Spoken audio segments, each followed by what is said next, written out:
এনসিপির মনে হয়েছে এই না ভাই, এসব ফালতু কথা আপনি বলতে পারেন না।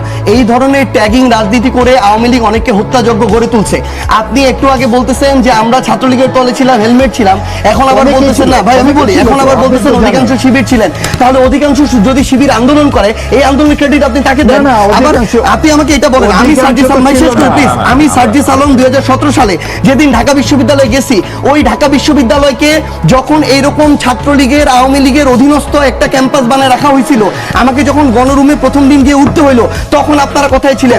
যখন না কোনোদিনও না, আপনি আমার কথা শুনে না শুনে আপনি বলতে পারেন না। আমাকে যখন গণরুমে থাকতে হইলো, গেস্ট রুম না, আমাকে শুনতে হবে, আপনার কথা সময় বলিনি। আমাকে যখন গণরুমে রাখছে, গেস্ট রুমে রাখছে, আমাকে যখন অত্যাচার করলো, নির্যাতন করলো, না শেষ করতে হবে ভাই। আপনি যখন পড়ছেন তখন এটা ছিল কিনা আমি জানি। আমি যখন পড়ছি আমারটা বলতেছি, আমাকে যখন গেস্ট রুমে রাখা হইলো, প্রোগ্রাম করানো হইলো, আমাকে যখন একজন আওয়ামী লীগের মন্ত্রীকে সালাম দেওয়ার জন্য ঘন্টার পর ঘন্টা মধুর ক্যান্টিনে দাঁড় করে রাখা হইলো, তখন আপনার এই সিভিল সোসাইটি কোথায় ছিল? যখন ঢাকা বিশ্ববিদ্যালয়ের শিক্ষকরা এক একটা দালালের ভূমিকায় অবতীর্ণ হইলো, যখন আমাকে ওই ক্যাম্পাসে ওই নেতাদেরকে সালাম দিয়ে মাথা নোয়া চলতে হয়েছে 3 বছর, তখন আপনার এই সিভিল সোসাইটি আপনারা কোথায় ছিলেন?